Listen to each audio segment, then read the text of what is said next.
Hello les potos et bienvenue sur ma chaîne. Aujourd'hui, petit débrief sur l'épisode numéro 7 de la série spin-off de Games of Thrones, House of the Dragons. Alors, on était resté un petit peu, si vous en souvenez un petit peu, Lena s'était immolée grâce au feu de son dragon Vagar. Voilà, c'était vraiment le gros événement et d'ailleurs on commence cet épisode par cet événement-là, l'enterrement, ou plutôt les funérailles de Lena, qui sont d'ailleurs, je trouve qu'au niveau direction artistique très joli. Il y a vraiment ce côté très rituel. Par exemple, le cercueil de Lena est vraiment, j'ai trouvé très très beau au niveau de comme il était sculpté du bois, mais avec la forme du visage de Lena. Enfin, vraiment, j'ai trouvé très très jolie cette scène. Pareil, les cadrages étaient vraiment très sympas. Vraiment, non, très très belle scène. Par contre, elle amène rien d'autre que simplement la scène des funérailles de Lena. Et ce que j'ai trouvé super dommage, en fait, c'est que finalement, on n'a pas eu le temps de s'attacher à Lena. Et je pense que, un petit peu comme d'autres séries où on laisse le personnage aimer un personnage et puis le voir mourir peut-être plus loin, en fait, cette scène aurait été beaucoup plus percutante et marquante et émouvante qu'elle n'a été en fait ici, parce que vraiment, Lena, on la voit les 3 épisodes, et en tant qu'adulte, comme on la voit là, quand elle meurt, on la voit un épisode, c'est l'épisode précédent, c'est tout. Donc je trouve ça un peu dommage en fait d'avoir fait une aussi belle mise en scène, avec une direction artistique assez sympa, pour finalement un personnage qui, on n'a pas le temps de s'attacher en fait. Donc bon, on se retrouve donc dans ces funérailles. Alors Aegon, hein, le premier fils que Viserys a avec Alicent, lui se bourre la gueule. Euh, Ensuite, qu'est-ce qu'on a d'autre? Ah oui, on a Lénore qui est vraiment touchée par la mort de sa sœur. Et puis on a un truc complètement what the fuck. Franchement, j'ai trouvé un peu what the fuck. En fait, à un moment donné, il y a Rhaenyra qui part sur la plage, et puis en fait, elle est accompagnée très rapidement par Daemon Targaryen, le frère de Viserys, donc. Et puis ils ont une conversation ensemble, et puis on comprend rapidement que, en fait, elle ne voulait que Daemon, en fait. Elle était amoureuse de Daemon. Alors, on pourrait dire, ouais, à un moment donné, dans les épisodes précédents, on a vu qu'elle avait déjà une espèce de petite touche avec son oncle, mais ok, c'était une espèce de truc, elle était un petit peu, voilà, chaude comme une patate dans l'épisode précédent, donc voilà, c'était juste une passade. Puis finalement, elle était tombée sur Kristen Cole. Et là, tout à coup, comme ça, que par hasard, tout à coup, elle tombe amoureuse de son oncle. On ne sait même pas pourquoi, mais elle tombe amoureuse de son oncle. Alors déjà, il n'y a rien qui le laisse présager. On a l'impression un petit peu que c'est un petit peu comme voilà, le réalisateur, je pense même le bouquin comme ça, c'est comme ça. En fait, il ne savait pas trop quoi faire avec ces personnages, et puis hop, on fait ça. Et on s'y attend absolument pas. Moi, je ne m'attendais pas à ça.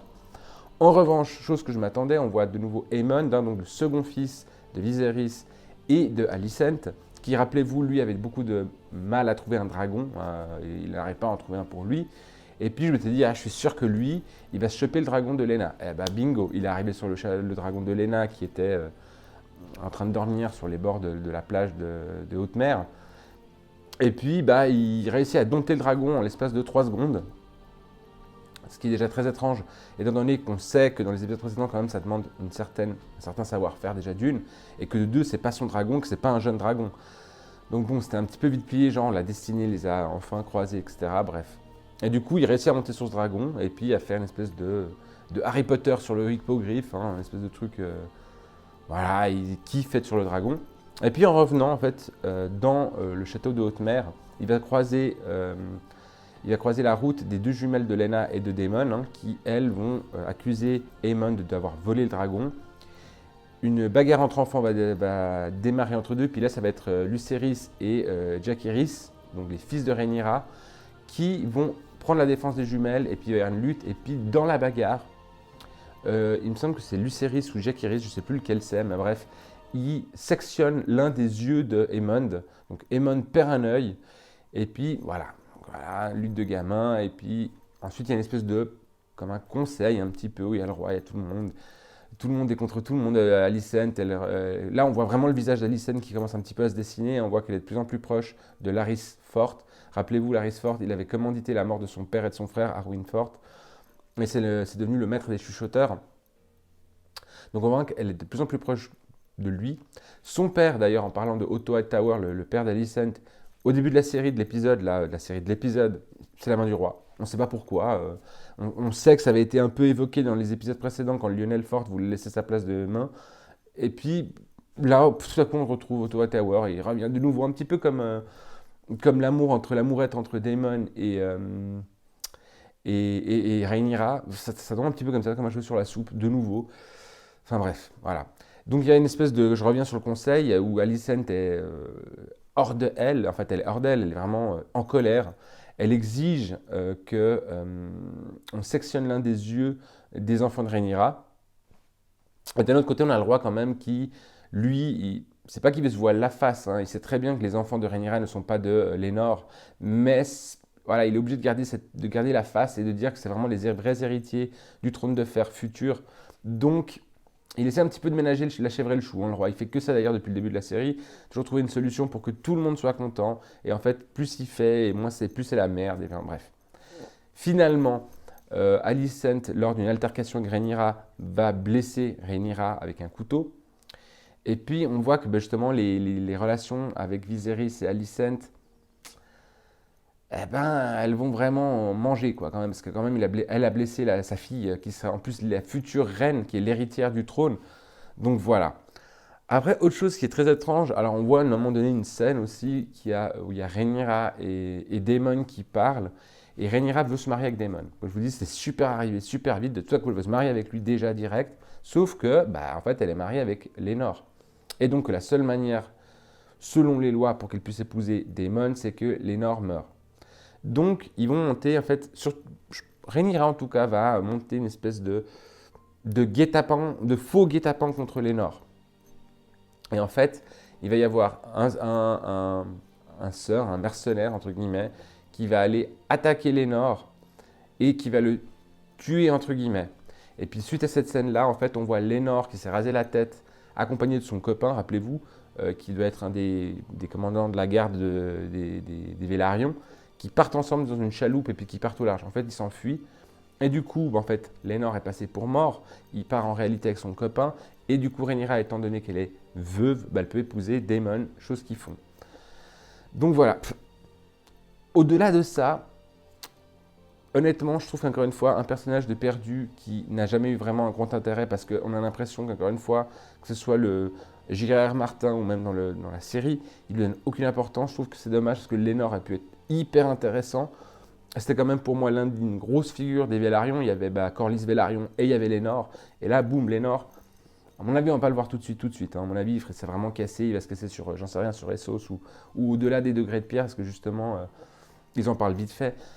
Mais c'est pas très intéressant. Donc on perd encore un personnage, un Vélarion. Ça me fait chier parce que c'est la famille que je préfère actuellement. On a perdu Léna, là on perd Lénore. Et puis en fait, les Vélarions petit à petit perdent de la place dans la série, puis en fait, pour en laisser finalement la place que aux Targaryens. Voilà. Alors, l'épisode en soi, qu'est-ce que j'ai trouvé ? En fait, il y a beaucoup de mouvements. On a, entre guillemets, la mort de Lénore qui n'en est pas une, mais voilà. On a Aemon qui réussit à avoir enfin son dragon, qui est le dragon de Laena.